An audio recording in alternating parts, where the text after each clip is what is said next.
عن انتهاج سياسة الأرض المحروقة ولحركة حماس من يصف غارات اليوم بأنها غير استطرادا في Sebelum perang tahun 2023 ini, tahun paling mematikan bagi orang Yahudi dan Palestina di tepi barat yang diduduki dalam 15 tahun terakhir. Hamas penyebab utama masuknya kekerasan terhadap warga Palestina di tepi barat sebagai pembenaran atas serangan brutalnya terhadap Israel. Program ini merinci kejadian-kejadian selama 12 bulan terakhir dan memberikan wawasan tentang konflik yang kompleks saat ini, serta mendokumentasikan meningkatnya ketegangan antara Israel dan Palestina di Israel dan tepi barat yang didudukinya.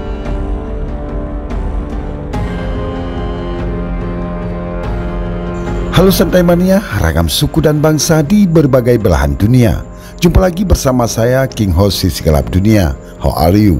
Di channel ini kami akan memandu Anda untuk mengelilingi dunia. Negara yang kita kunjungi kali ini adalah negara Amerika Serikat, dengan topik Joe Biden sikapi perang Israel-Palestina. Siapkan kopi dan bersandarlah.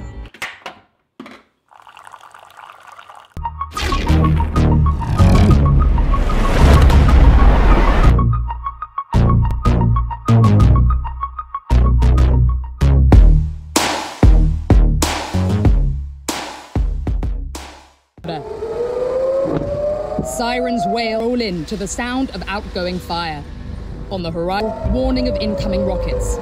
IDF reinforcements rising. Smoke rises from the unrelenting bombardment of Gaza. Pengeboman terhadap Gaza berlanjut ketika Menteri Pertahanan Israel memerintahkan pasukannya untuk mempersiapkan invasi darat ke wilayah yang dihuni lebih dari 2 juta warga Palestina. Sejak serangan teror Hamas pada tanggal 7 Oktober dan dimulainya respon Israel, lebih dari 3.800 warga Palestina dan 1.400 warga Israel telah terbunuh.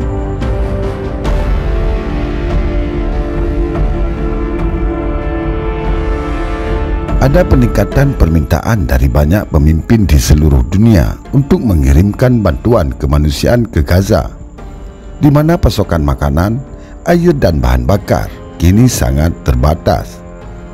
Israel mengatakan pasukan darurat tidak boleh berakhir di tangan Hamas yang telah ditetapkan Inggris sebagai organisasi teroris terlarang.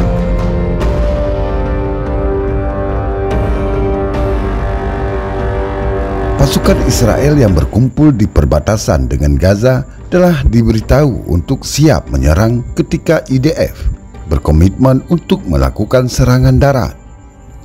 Berita ini muncul ketika bantuan kemanusiaan mulai masuk ke Gaza dari Mesir dan Presiden Joe Biden bersiap untuk menyampaikan pidato kepada Amerika Serikat atas konflik tersebut.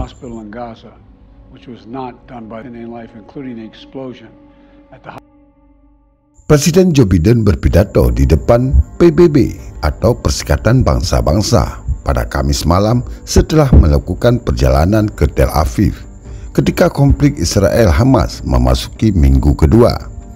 Biden mengatakan dia akan mengirimkan permintaan anggaran mendesak kepada Kongres untuk mendanai kebutuhan keamanan nasional Amerika guna mendukung mitra penting, termasuk Israel dan Ukraina.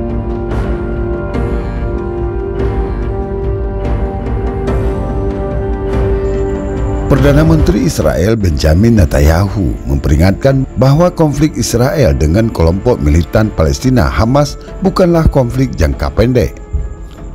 Berdiri di samping Perdana Menteri Inggris Rishi Sunak saat konflik Israel-Hamas memasuki hari ke-13, Netanyahu berkata, "Ini adalah perang yang panjang dan kami membutuhkan dukungan Anda yang berkelanjutan," katanya.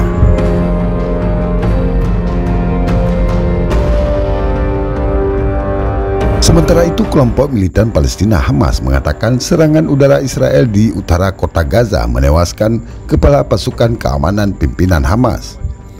CNBC tidak dapat memverifikasi laporan tersebut secara independen.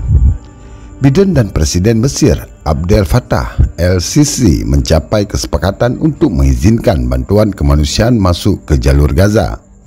Menurut pembacaan panggilan telepon, para pemimpin Mesir memberikan harapan kepada warga sipil di wilayah yang terkepung tersebut.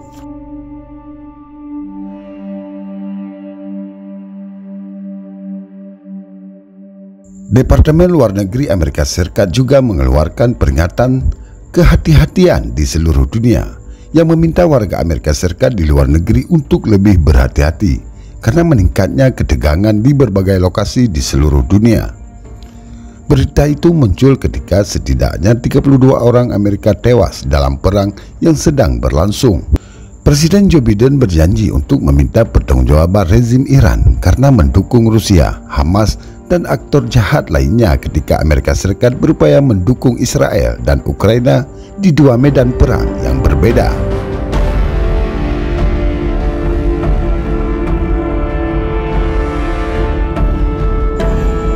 Biden mengatakan bantuan keamanan tambahan akan membantu menjaga pasukan Amerika dari bahaya dan membantu Amerika Serikat membangun dunia yang lebih aman, damai, dan lebih sejahtera bagi anak cucu kita. Pentagon mengatakan pihaknya yakin bahwa Amerika Serikat akan dapat terus memberikan bantuan keamanan untuk Ukraina dan juga Israel. Presiden Joe Biden diperkirakan akan membahas dukungan Amerika Serikat untuk Israel dan Ukraina dalam pidato yang jarang terjadi di ruang oval. Presiden Joe Biden akan menyampaikan pidato kepada negaranya setelah melakukan perjalanan ke Tel Aviv ketika konflik Israel-Hamas memasuki minggu kedua.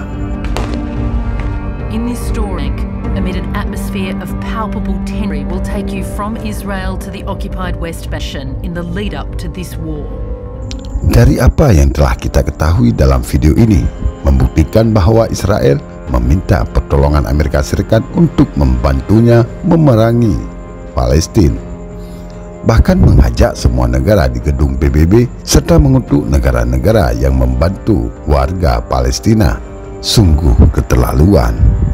Selanjutnya, simpulkan sendiri menurut Anda, dan terima kasih telah menonton video ini sampai selesai. Dan jangan lupa like, subscribe channel ini agar kita dapat mengenal dunia hanya dengan sentuhan jari.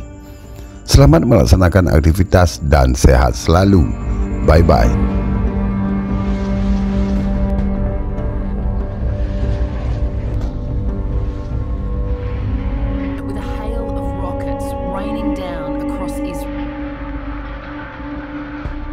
It began